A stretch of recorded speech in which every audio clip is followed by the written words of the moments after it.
Oh, and also, I'm not sure if I've mentioned you this, but we usually record these meetings, so we can upload them on YouTube, and our students can like reference them back if they miss them.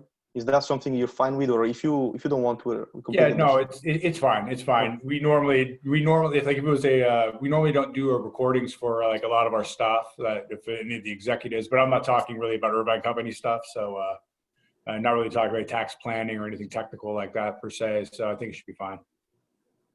Okay. All right. Perfect. Thank you. So you let me know whenever you want me to Yeah. start. You were nice enough to kind of load me up with some questions that I could start with, kind of answering some of the questions you gave to me because I had some time to prepare. But then I'll do some Q&A at the end if anything else comes up. So you just let me know when you want me to start. If you want me to wait for a couple more. Absolutely. Let me introduce you maybe to the students in 1 minute, and then you can start You bet. with. Okay. So thank you everyone for coming. Thank you, Gino, for being here. Um, Gino is the Senior Vice President and the Tax Counsel for the Irvine Company.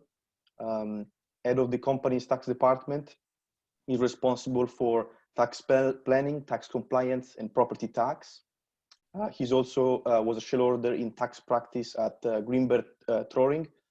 And also he holds a bachelor degree from UCSD and earned his law degree and Masters of Laws degree in taxation from Golden Gate University. So plenty of experience, and thank you for being here, and look forward to hearing you. Great. Yeah. So anyway, thanks for having me. I'm happy to. I always like to get a chance to interact with students. I used to teach. I taught for many years as an adjunct professor over at Chapman in their law school and their LLM program. I taught real estate tax planning. So, but it was great. I always enjoy doing that. I've been a mentor to a number of law students at UCI, and as well as mentors informally throughout the company. So I think it's an important role for senior executives to give back to the community and help any way we can, answer questions that you guys may have about, what it's like, coming through the industry, whether it's professionally or whatever the case may be. It's, sometimes, you see an executive and you kind of see the finished product, but you don't really understand how that person got to where he or she is. And it's important, I think, to understand that,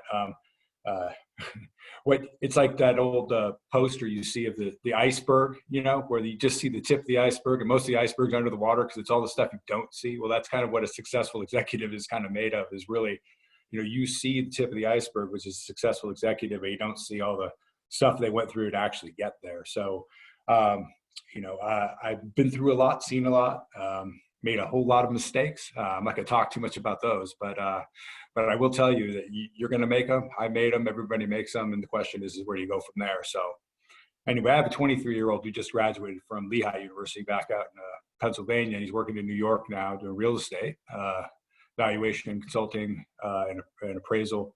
So tell him the same thing that I'm telling you guys, really. So I had to practice just counseling him. But anyway, so one of your first questions you asked me is how did I get interested in tax law when I started out? It was interesting when I was at USD. I took a couple business law courses and just really loved law. Got my paralegal certificate afterwards to work. My wife was getting her master's, so I had kind of a year before I left after graduating college, before I went to law school, to wait for her to finish up her master's. And so I got my paralegal certificate, worked as a paralegal in a litigation firm in downtown San Diego, and really, really enjoyed it. I love just the dynamic of the people I worked with, and just the personalities. And I just figured, law school's for me. So reassured myself that I was making the right decision before I invested all that time and money into getting a law degree. But I eventually did. I went up to San Francisco, went to Golden Gate University. I worked while I was in law school. I think that's important to try to get some real life experiences whenever possible. When you're learning, it just seems to be more impactful, to get an opportunity to apply what you're learning in the real life. Because in reality, and I'll get to this later, is that when you graduate with this fountain of knowledge and all the stuff you've accumulated, you really don't know anything. So, and that's kind of the hardest thing for recent college graduates to kind of come to grips with, is like, you have all this knowledge, but you really don't know how to use it. It's like a fire hose with nobody holding it, right? It's just going to spray all over the place, and you really got to get that kind of guidance down to figure out how to concentrate all your talents and energy to actually to be effective. So, but it was great. You know, I eventually wanted to be a corporate lawyer.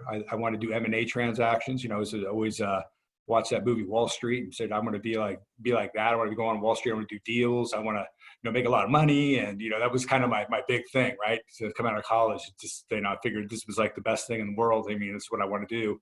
But then reality sets in, and you realize that, you know, it's just a movie. And I started doing corporate law stuff. And then I applied for a tax law clerk position because, like I said, I worked through law school, had to make some money, and I showed up to the interview and just said, "Yeah, I love tax law." Didn't know anything about it, but it turned out that was the best thing I ever did. I realized I did love tax law. I loved my boss. I had a great mentor. He was a sole practitioner. He really took me under his wing and taught me a lot. So we'll get to talking about mentors later, but you know, I think it's really, really key to take advantage of any opportunity you get to have a good mentor. So that was great. And from there, you know, I just, my career, you know, started to kind of take off, and, you know, it was great that way. It kind of rolls into your next question, which was, how did my degree and background in college help with my career? And really it didn't. As I mentioned to you, I mean, I was a communications major. So I guess in some ways, you know, learning the art of communication was helpful. I had to do a lot of public speaking, so I have no issues with public speaking. A lot of people do. So when I had to do presentations, it really wasn't a big deal for me. A lot of people, you know, freaked out about standing up in front of a room of people and doing a presentation. But for me, it was like no big deal. Getting me to shut up is usually the problem. As you'll probably find out, we'll probably time out and you'll be like, "Hey, we got to go." But that's cool. I can do that. But I think what college did teach me though is work ethic, right? So I played intercollegiate rugby when I was in undergrad. I played a little bit while I was in law school, but I mean, trying to balance things and just work and deal with the workload. I mean, work ethic is the key to anything, right? So learning how to juggle different things, clubs, organizations, athletics, social life. You know, I'm sure you, being in college, I kind of missed my social life when I was in college, but I'm sure you guys have robust social lives. But you got to balance that with school and jobs or anything like that. That's really what you learn. Time management, self-discipline, work ethic. Those things are really the key, because when you get hired in your first job, you're going to be basically a smart person with a lot of knowledge. And there's a lot of smart people with a lot of knowledge. But then the question is, where do you go from there? And again, I'll hit on that theme a few times, but you know, the work ethic and things like that really differentiate you from other people coming out of college. So when you get a chance to do that, that's great. My other career ambitions, other than wanting to work on Wall Street and be a professional baseball player, which neither of those panned out, you know, I did want to do M&A and securities law, do IPOs, and I went the unconventional route. I was a tax person, but indirectly I've done all those things. So as a tax person, I've been on big M&A deals. I've been on big PE deals. I've traveled around to Europe and Canada and done international deals. Not from a corporate law perspective, from a tax perspective. And so indirectly became, you know, the type of lawyer that I wanted to be, ultimately working on these big mega deals. So it was great. It was great. And I learned a lot. You know, the next question you asked was, what made me stick with the industry throughout my years, and why am I passionate about law? Well, in reality, I really had no choice. I mean, and I say it like that. I got out of law school and I had a family, and I had to support my family. So for me, it was like a matter of survival.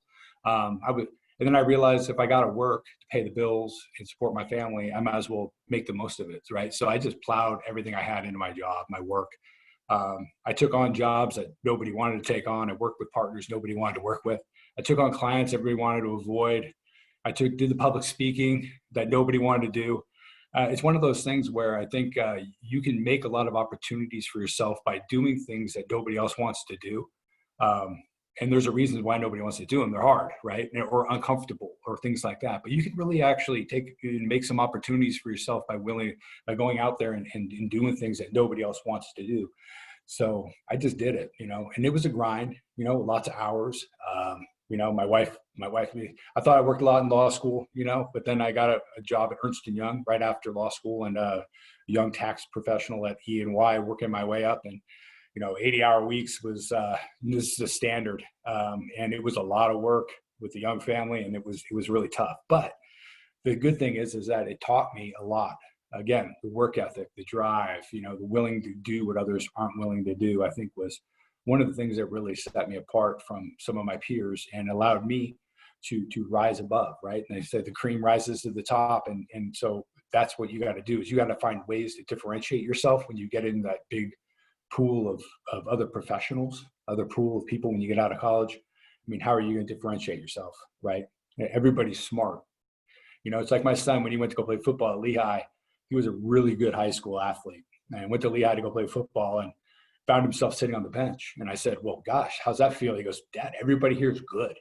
It's one thing to stand out in high school, when you're 6'3", 215 pounds and you're just killing it. And then you go to college and everybody's big, everybody's fast, everybody's strong. And that's what it's like when you're in college. You may be great in your classes and stuff. Then you go out and now you're mixed with all these people come from all over the country, working in a professional environment. How are you going to then differentiate yourself and rise above? And finding any little opportunity you can is really important. And having that mindset is really helpful going in, because I can tell you, I recruit a lot. I see a lot of new people coming in, and the hardest thing I think that new people coming out of college or young professionals have to face is the fact that everything you learned in college is great. It's an education, it's a foundation, but you got to start over again. You got to learn the reality, the practical stuff. How do you apply all that cool stuff you learned in college in the real world? How do you make yourself relevant to a client, to your partners, to your colleagues, to your peers? I mean, how do you do that? That's not easy to do, and really takes a little bit of strategic thinking and a little bit of a lot of work ethic. Frankly, it is a grind. So, but the fact that you're here at 6 o'clock on a Tuesday night when you could be out drinking beer somewhere and talking to somebody about their professional career is evidence that you really have an interest in this and you want to be successful. And that's the kind of thing it's going to take to really differentiate yourself, from other people. So it was great. E&Y was my first job. I started there in '97. When I flew down there to Orange County from San Francisco, my wife I had to get special permission from the doctor to travel because she was so pregnant. And my son was born a week after I started my new job. So you can imagine what that's like. I moved from San Francisco to Orange County, started a new job. I'm working like crazy. Then I got a kid and just kept working like crazy. It was great, but I think sometimes, it's like, if it doesn't kill you, it makes you stronger. And there's a lot to be said for that. Putting yourself into those types of situations, I think, you find out really what you're made of. And it was great. So I had an awesome career at E&Y. It was phenomenal to me. I got a chance to go to Washington, D.C. I was in National Tax Department for a couple of years and lived in D.C. So I relocated my family all the way to D.C. I have a very forgiving wife. And so we went to D.C. I lived there for a couple of years and it was fantastic. But talk about being completely intimidated. So here I am, a pretty smart person, a manager at the time, going out to DC, and I get plugged into the National Tax Department where everybody there has written a treatise. Everybody there worked in Treasury, and they're just phenomenally smart people. They're all in the faculty of Georgetown, Harvard, Yale. I mean, and here I am. I don't know. I think I know a lot, but I really didn't. I think the first day I got home from the job, my wife said, "How did it go?" And I said, "I got to start reading more," because I just felt so stupid, But it was a test. It was really a test of, what was I going to shrink from that opportunity, from that challenge, or was I going to rise up? And so I did. I read a lot, took a lot of public transportation, read a whole bunch of books, and just tried to make myself a better professional, but a better, well-rounded professional. And I think that was really important. So I left EY in national tax, came back to Orange County, worked there for a couple more years, and I went to Colorado. They needed a tax partner in Colorado to help build the real estate practice in Colorado. So I moved to Colorado. Again, moved my whole family to Colorado, and had an awesome time there. Colorado's a phenomenal place. If you ever get a chance to visit or live there, I would definitely take advantage of it, especially if you like to ski or you like the outdoors. It's just got an incredible vibe to it. It's really cool. So, and after working there for a couple of years, I really, really liked it. But then I got an offer to go to work at Greenberg Traurig, kind of as a national REIT expert. So you guys all know what REITs are, since you're in the real estate group, real estate investment trust. So I did a lot of REIT work when I was at E&Y. I was one of the first,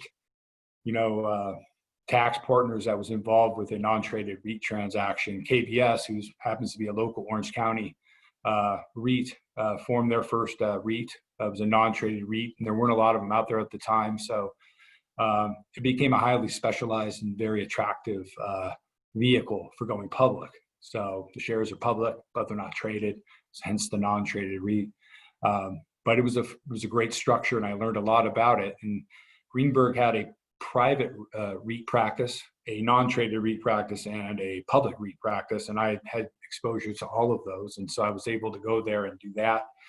But not only that, I was able to leverage relationships that I had developed over the years, which is how I ended up at Greenberg. One of my former partners at E&Y, who was a mentor of mine, was a partner over at Greenberg, and he's the one who put my name in the ring for this tax partner job at Greenberg. So I said, well, I've never worked at big law.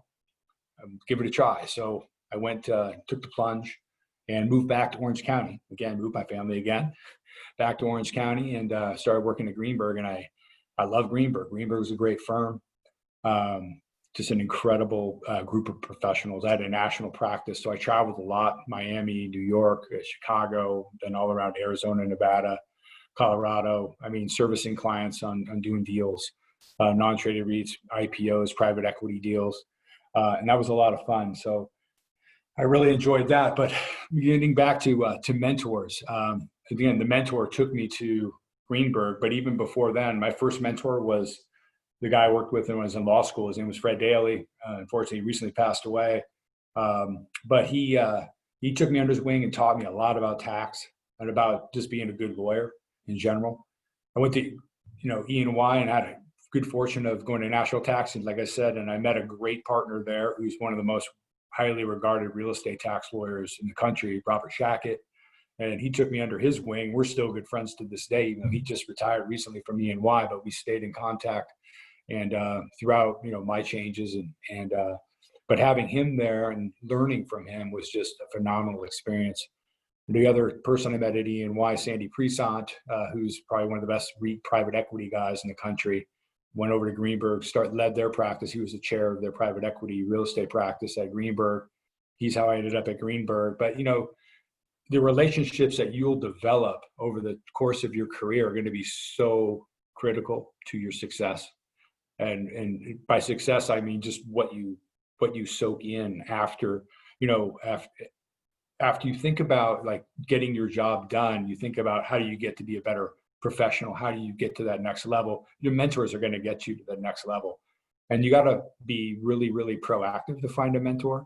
You probably have heard of this stuff before, so I'm sorry if I'm reiterating things that you've heard from other people, but the reason you're probably hearing it from multiple people is because it's that important to find the right mentor. And like I always tell the young professionals who work with me is, make that an active part of your career. Don't wait for somebody to want to be your mentor.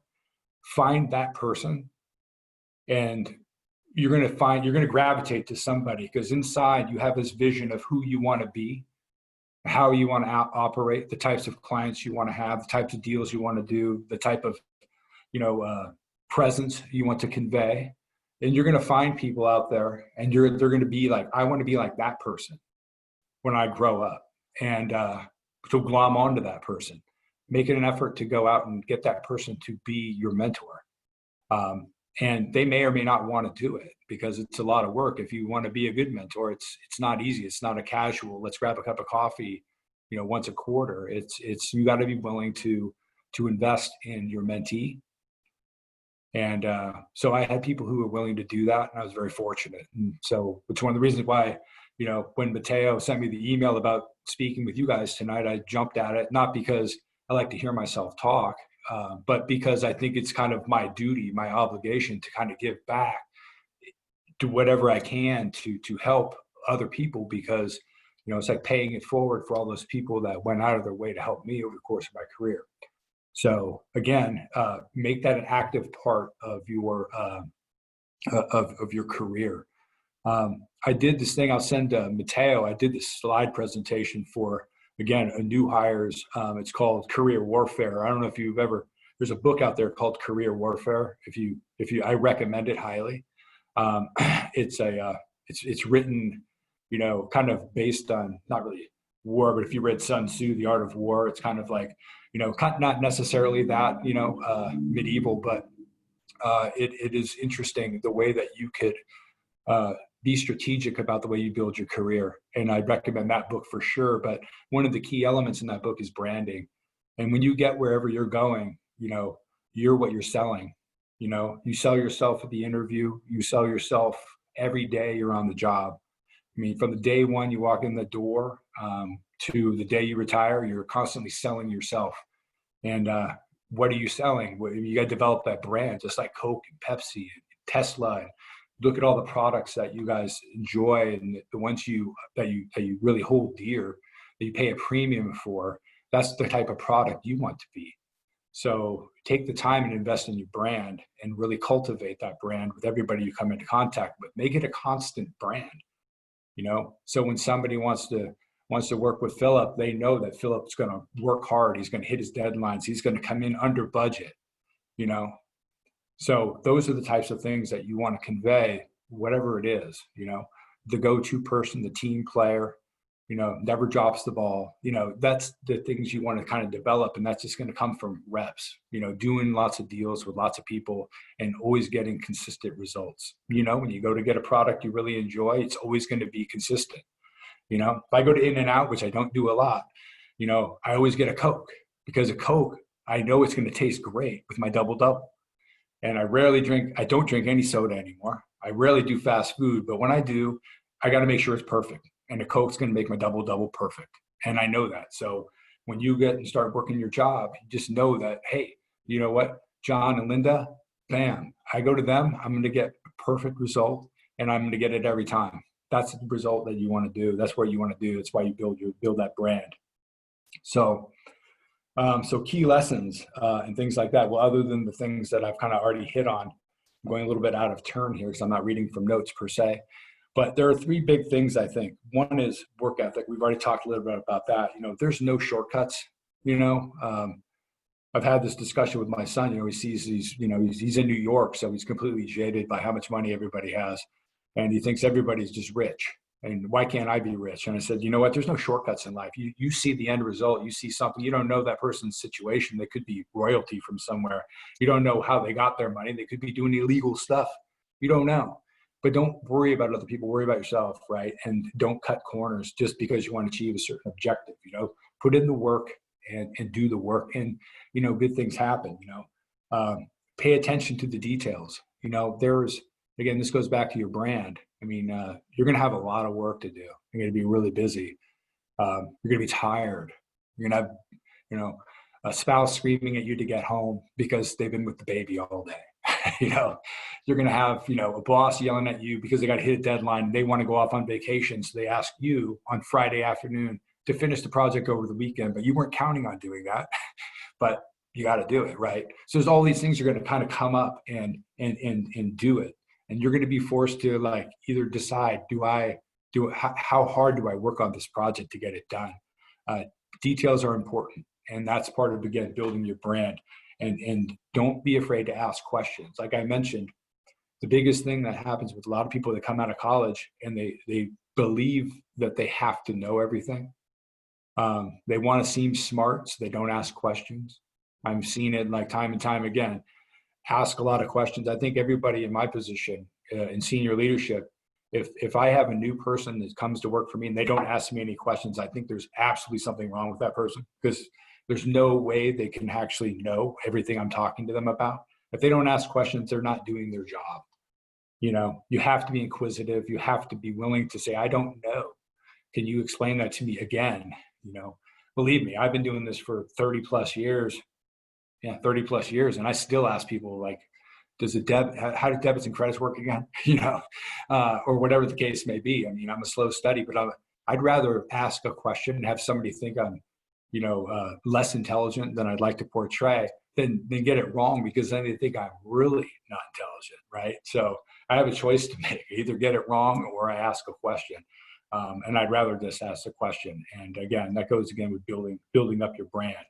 And so that's all good. And then stay creative. One of the things that, happens sometimes when you get into a large organization, if you go that route, I don't know, or even a smaller organization, but you get busy, you tend to just go with the process and you tend to think on a linear basis.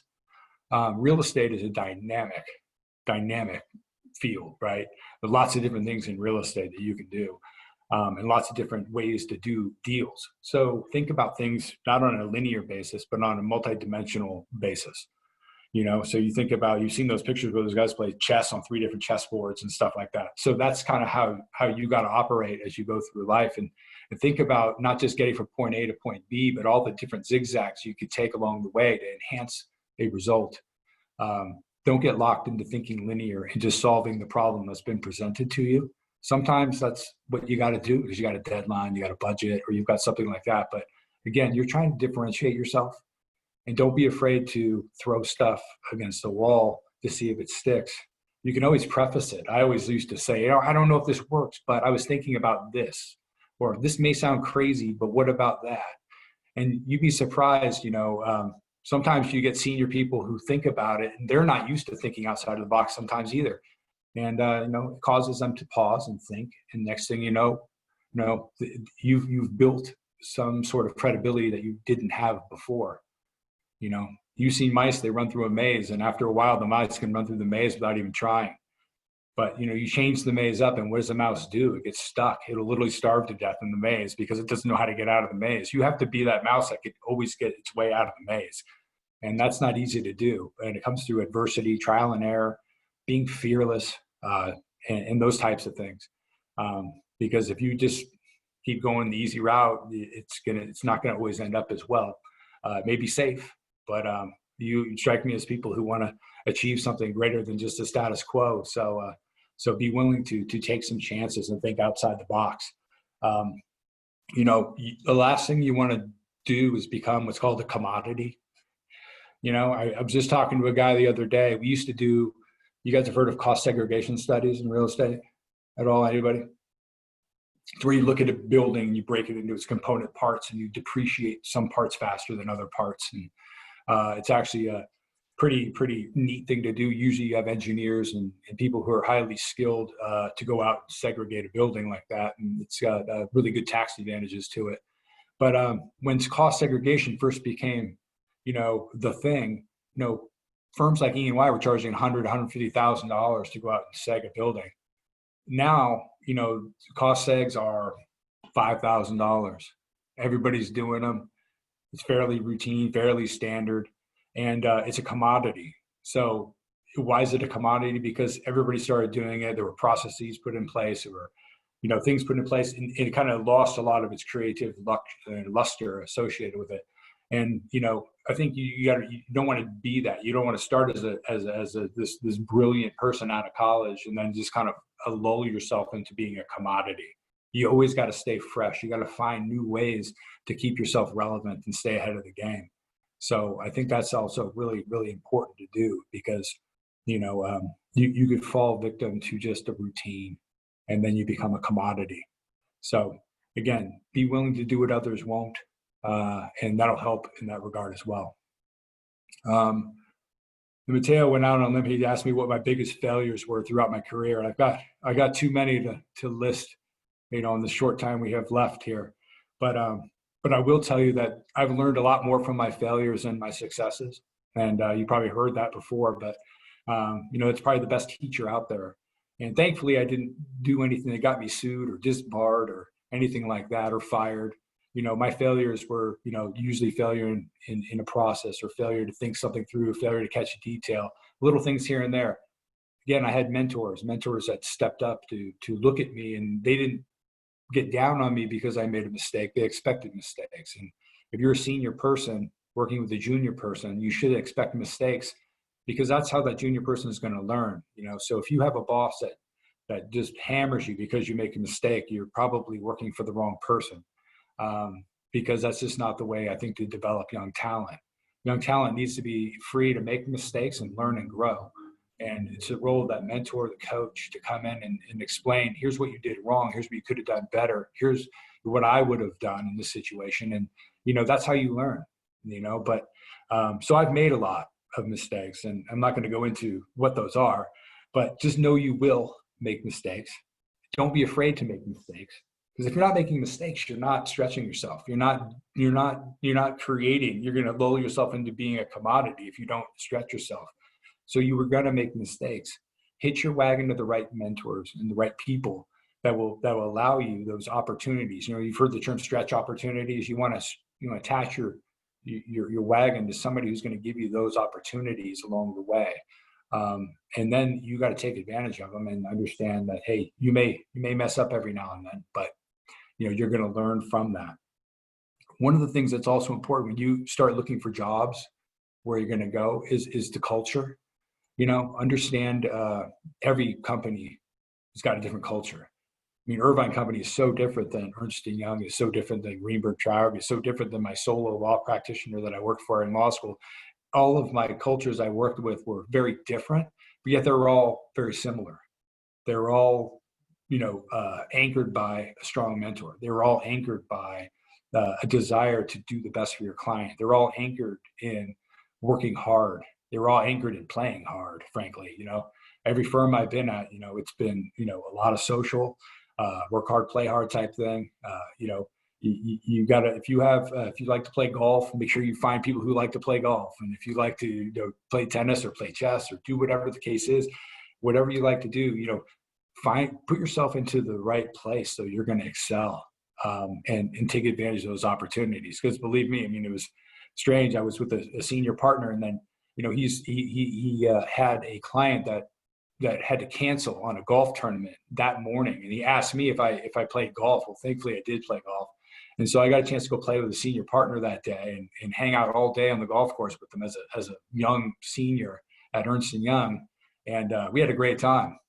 It was fun. And from that day, I mean, he looked at me differently. I looked at him differently. And but our relationship went up a notch. And it's kind of important. But that was the culture that was there. It was one where, the senior partners like to reach down to the junior people and kind of put their arm around them and say, hey, let's go to lunch. Let's go grab a coffee. Do you want to play golf? I mean, that's great. That's kind of a cool culture. Some places are more hierarchical. You're not going to find that. You just have to understand that. But just try to look for that fit and focus. So as you start going through your interview process, I don't know how many of you are already interviewing or have internships or jobs or whatever, but fit and focus is great. It's important. So they may be offering you a lot of money, or they may be offering you something that you really want. But if you can't see yourself fitting in culturally with the people there and the client base, you won't be successful. You won't be successful. And you'd probably be better off someplace else where you can be successful. So anyway, it's just a very, very important, aspect of your career, and one you can control for the most part. Mateo was asking about achievements, things that I've been proud of, in my career. I mean, there's been a lot of them, but probably my biggest achievement is I mean, kind of corny, but it's my family, right? So career achievements are great, but managing a career and managing a family, that's really hard stuff. So, I mean, I got a 23-year-old, a 20-year-old, and a 16-year-old, boy, girl. And managing, my family with my career was really important to me. So again, it goes back to culture, E&Y, work a lot, but they didn't care if I worked at home at 3 a.m. or if I was in the office at 6 a.m. or wherever. As long as I got my work done, it was high quality, they didn't care. So it gave me the opportunity to coach baseball, coach football, to attend dance recitals. I mean, I've kind of done it all because I was willing to, again, work until 3 a.m. or whatever the case had to be, because that was important to me. So juggling all that was probably my biggest success. But you're probably wondering more about real estate type stuff. So, I mean, a couple of the big deals I worked on. So Public Storage was one of my clients when I was at Ernst & Young. So I did the Public Storage SureGuard merger, which was a very large merger. I think it was about $15 billion. Spent a lot of time in Canada and Europe, all throughout Europe, doing due diligence on SureGuard's REITs, making sure that they would be compliant underneath Public Storage and wouldn't cause any issues with their REIT testing. So that was a really fun deal to work on, a big one, and very, very complex, because REIT rules, as you may or may not know, are not uniform across countries, and people do things very differently in Belgium than they do in New York. So very, very unique. One of the other deals I did was a big private equity deal. You probably heard of Americold Storage, which is the largest cold storage REIT in the country. But before they went public, I did the private equity deal with Ukaipa, where they bought Americold and made the portfolio big enough to eventually take public. And that, again, required a lot of due diligence internationally to make that deal happen. And it was extraordinarily complex. So you probably have heard of REIT spinoffs and but a company called like Iron Mountain. So Iron Mountain was a big, obviously storage REIT, right? They stored documents and things like that. But we did a spinoff of Iron Mountain that was predicated on the work I did at Americold, where we kind of separated the REIT and the taxable REIT subsidiary into separate operating companies. And that structure is something that's pretty commonly used in public REIT transactions, where you've got a REIT and a taxable REIT subsidiary, primarily in like hospitality REITs. So those are a couple of the other ones I've done. A lot of different private equity deals, but there's no shortage of deals. Working at E&Y or a big firm like that, you're exposed to so much stuff. It's really, like drinking from a fire hose. To the extent you want it, you can get it generally. And again, I was fortunate enough to have great mentors. They were on great deals. They brought me into great deals. They enjoyed my brand. They knew what they were getting when they hired me onto the team. And I was fortunate enough to be brought into a lot of really, really cool transactions as a result of that. So that's why I'm kind of harping on kind of this whole thing about when you first walk in the door, you sell yourself, develop your brand, because it'll pay dividends down the road more than you can even imagine. Because you're going to end up being associated with the right people at the right time. They're going to be the ones who are going to help your career. A long time when I was really, really young, I think I was probably still staff at EY. The Sigerstrom family, South Coast Plaza, Nellie Ruth Sigerstrom passed away. And I ended up getting tapped to analyze their organizational structure. Well, nobody had ever done that before because the family is so diverse. So I had to go in and create an organizational structure chart, which had never been done before for the family. Did it really well, endeared myself to the office managing partner. And as a result of that, I can't tell you how many doors opened up. Every big transaction that was complicated, that required somebody to think outside of the box. I got the nod. I was on the deal, on the transaction. Just little things like that, just like very fortuitous, that I would not have even thought of, but I was given an opportunity and happened to do it very well. And literally that was springboarded, my career, frankly. And the tricky thing is you never know when that's going to happen. It could happen at any point in time. You hope you don't blink and miss it. So be aware of when those opportunities might present themselves and take advantage of it. So anyway, I'll move on fast. I want to save a little bit of time for Q&A afterwards if you have any questions. But my day-to-day activity at the Irvine company is really so I run the tax department at Irvine company, and so in charge of federal and state planning, property tax. But the key is I have a great team. Frankly, I don't know anything about property tax. But I have a woman who is a vice president of my property tax team, and not only is she phenomenal at property tax, but she's a great leader, one of the best executives in the company, thankfully. And I give her all the props and give her a lot of free reign to build out her team, develop her team, and operate kind of without me poking and prodding along. Everybody's got different management styles. Mine is, once I trust you, I'm going to let you kind of run with things and do it your way. With little oversight. It's kind of a risky management style, but it's one that works for me because everybody's got a different way of operating. And I think giving qualified people the ability to operate with as few kind of, chains and anchors around them as possible is better. And, my compliance people are the same way, extraordinarily talented, extraordinarily tenured at the Irvine company. They have free reign to operate, with very little poking and prodding from me. And but I have an awesome team. So I focus on mainly planning, big planning, like restructurings, acquisitions, dispositions, if we have any of those, like kind of exchanges, we some of those now and then. I also do all the personal planning for the chairman, Donald Brand. So he keeps me quite busy all the time as well. So I enjoy that aspect of my job very much. So, but it's, we do a lot. We got a big portfolio. 140 million square feet of real estate is pretty significant. Largest taxpayer in California, property tax wise. And, so there's a lot that has to get done on a day-to-day basis, and it's enjoyable. Certainly not working 80 hours a week anymore, which is even better. I'm not traveling all over the country, which is much better. I don't have timesheets, which is probably the best thing in the world ever. So my advice to you, avoid timesheets if at all possible. But sometimes there's things you got to do. My son's evaluating a new job now, and in one of the right where he is now, he doesn't have timesheets. He gets paid basically just working on the job. He gets a compensated salary, but his new job, he's got to keep timesheets.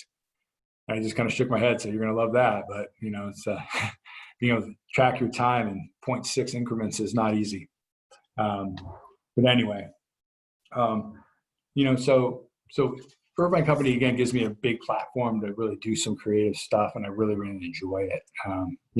I got different asset classes. We have retail, office, apartments, and home building, and all of those are, pretty significant. I think, if we were a REIT, we'd be one of the biggest REITs in retail, office, and apartments in the country. And our home building company is one of the biggest home building companies in the country as well by units. We sold 148 homes in the last, I think it was last 3 weeks. So, it's pretty impressive right now what this company is able to do. And it's really a function of leadership that Donald Bren brings to the table, and how he motivates the senior executives on his team. So a big transaction that I'm recently worked on, I kind of gave you a couple of those. I can't really talk much about the Irvine Company transactions because we're a private company, and he likes to keep things that way.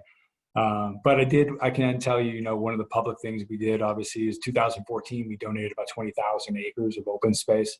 So if you drive on the 261 and you look to your right and you look to your left all the way to get to the 91, that's all open space that was donated by the Irvine Company. So I got a chance to work on that transaction, which was very interesting valuation-wise, and legally, working with our legal team to identify what we were transferring, doing the conservation easement documents, the fee documents. We did transfer fee and an easement at the same time. So the transaction was a little bit unique, but it was great. I enjoyed it because if you look at the value that we were able to convey to the public, it was incredible. I don't know if you've ever been hiking out there in any of the open space all through Irvine, but it's amazing. Did anybody here ever see the Irvine Standard, that newspaper that gets published? It floats around sometimes around Irvine. But if you ever get a chance to look at the Irvine Standard, they can go online and get it.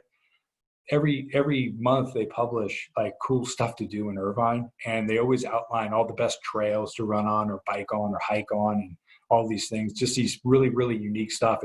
I got a lot of great ideas from reading the Standard about where to go hike and bike and eat, for that matter. I mean, it's just a really cool paper, give you some inside knowledge on Irvine and what you could do there. But it was really cool. But I will go back to kind of the last thing I'll touch on, was if I could talk to my 20-year-old self, what would I tell myself? That's a great question, Mateo. I appreciated that one. One, I tell him, study more and party less. That would probably be the first thing I would tell him. Really, it's hard to study with a hangover, but, and you don't get used to it. As much as I kept telling myself one of these days, I'll just get used to it, but you don't. So that's the first thing I tell him. I just take school a little bit more seriously than I did. It wasn't just a big party. But I wouldn't trade my experiences for anything I went through. So that was good. But I'd also tell them, be patient, right? We talked a little bit about it. I came out of college, out of law school, and I was impatient. I wanted to take the bull by the horns. I wanted to be on the biggest deals with the best clients, and I wanted, stuff that I thought that I was entitled to because I worked so hard, right? And I was impatient, and I got frustrated easily. And I think I got down on my job because I felt like I was being treated unfairly. It became a pity party for myself because I thought things were supposed to be different for me, coming out of school with this degree and everything like that. But then I realized, like I said before, everybody's coming out of school with a great degree and everybody's talented, everybody's smart. So I kind of had to just level set my expectations and just say, look, you know what, all I can control is what I can control. And that's how hard I work is for the most part. What extra stuff am I going to do to make myself a better professional? What types am I take classes? Am I going to, ask to do other work for other partners, for example? How am I going to make myself differentiate myself from my peers? And that was kind of the biggest thing. And it takes time. And that's probably the biggest thing is just be patient, take time, and you learn and you grow. And that's just the way it is, because you're going to have goals and objectives that you set right now that are going to change a million times by the time you get to where you think you're going to be, and you have to be able to be resilient enough to adapt to those new things, the new reality, as I say, but you don't lose sight of your dreams and aspirations, but you just realize maybe I take a different route to get there, or maybe you realize you don't really want those things anymore. You want something different. Just got to be honest with yourself all the time, be patient and keep driving, because, in football, they always had that term, keep up the grind, and the same thing's true in professional work too. Keep up the grind. It's not easy. It's easy to get sidetracked. It's easy to get discouraged. It's easy to get disgruntled. But you got to just keep it up, keep up a great attitude. Because once I started getting down on myself and feeling sorry for myself, like everyone's getting up on me, I hated my job. And when you hate your job, you don't do it well, and your performance suffers. And then all those things that you try to build, the brand, suffers. And then you got more work to do to fix it. And so be patient and just keep working hard. It'll all happen if you stay focused and stay mentally in the game. So like Mike Tyson said, everybody has a plan until they get punched in the face. You're going to get punched in the face. Okay. So stay in the ring and just keep swinging, and that's really kind of what I would tell my 20-year-old self, because it's just, that's what's just going to happen. I didn't expect it. I should have, but I didn't. Anyway, so, and the last thing I will, and I hit on this a few times, last thing I'll say is, God gave you 2 ears and 1 mouth, and he did that for a reason. You should listen twice as much as you talk. And if you keep that ratio up, you'll be just fine. And so with that, I'll listen to any questions you may have and stop talking. I don't know if you have any or not, but if not, then you get 6 minutes of your life back.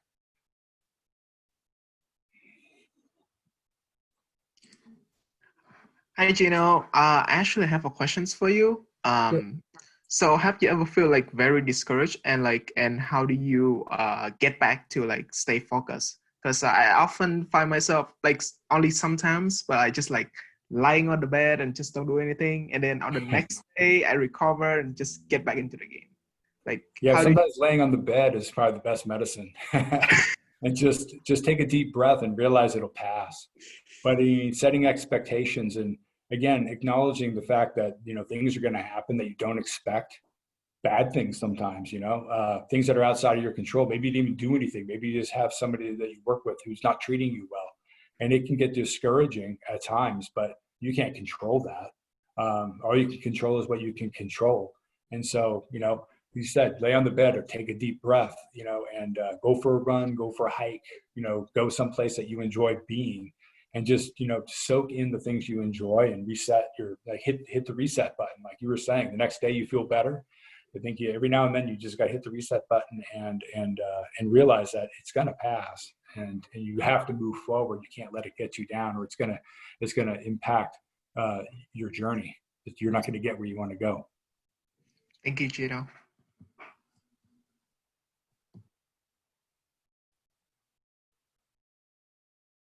All right.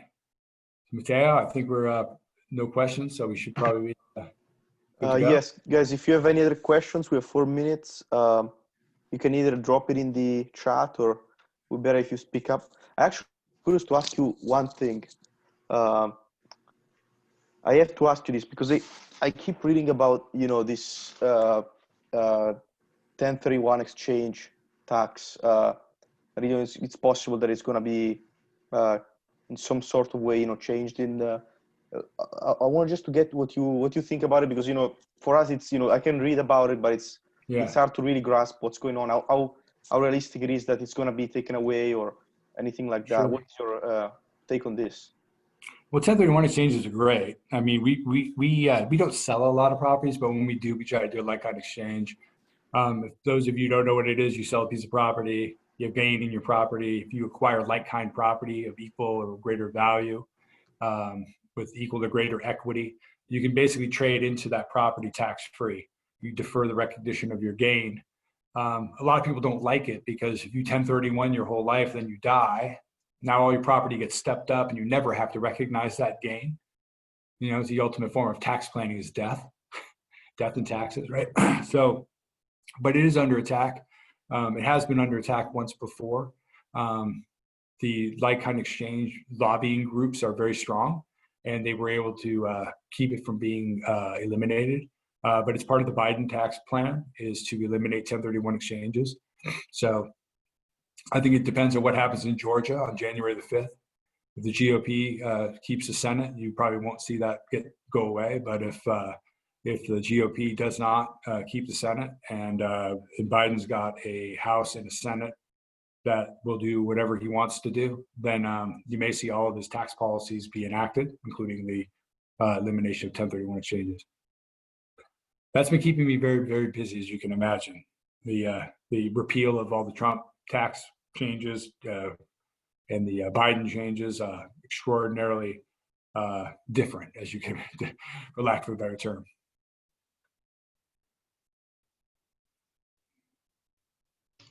Can I ask something really quick, Gino? Sure. Just like, so I was wondering, kind of like, when you're like a student, should you like focus on specializing in like a field, or should you kind of like branch out? Because I've kind of heard like perspectives from both. I think more of like the branching out, but I was kind of wondering your take on like whether or not you should specialize earlier on, or like try many things in like your 20s or whatever. I kind of liken it to, it probably translates also to your early years as working in a company, and that is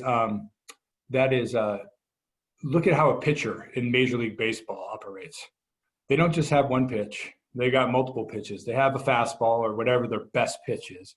Then they have ancillary pitches. So if you have a great fastball, you got to have an off speed, you got to have a curveball, you might have a changeup, a slider. You got to figure out what your repertoire is going to look like, and how do you complement your fastball? How do you complement that pitch that's your go-to pitch? So I always say you're going to do better in life if you're motivated, if you're passionate about what it is. So if you want to have a specialty, nothing wrong with that. But have other pitches, have that changeup, have that curveball, have something that will help you, because somebody might not need your specialty. And then you've spent all this time and effort developing the specialty. All you've done is eliminate opportunities that could arise because you don't have any exposure to those opportunities. So I would not specialize, only because I think you hive yourself off from opportunities down the road. But that doesn't mean you don't want to be really good at something. So you can get good at something, have that pitch that you can always rely on, then have off-speed pitches and other pitches, in your repertoire. Because there's no pitcher in Major League Baseball that's successful without at least 5 pitches. So I think you should, at least have 3 things, 3 that you could rely on, and maybe 4 or 5 even, But make them, so they're relatable to each other and compatible, and not completely different. Like, you don't want to be a real estate person than a physics person, right? The two rarely cross paths. But if you're an account, if you're a real estate person, you like finance, you like accounting, you like tax for some strange reason, whatever the case may be, all of those things are complementary to each other in some form or fashion. And you could then, you're not focused on one thing, you've got a broader bandwidth. I don't know if that answers your question adequately, but. Yeah. Thank you so much. No problem. All right, I think it's 7:01. We can wrap it up. Thanks again, Gino, for all the tips, incredible motivation and everything together. I think it's really valuable for everybody. I would like to give the students your email for if they have any more questions. Is that fine for you? Sure. Yeah, that's okay. I'll share them your email, and thank you again for coming and being here. My pleasure. Well, it was nice meeting you all, and good luck with college and careers and families and all that other fun stuff. So don't get discouraged. Thank you, Gino. All right. Take care. Have a good night. Take care. Bye-bye.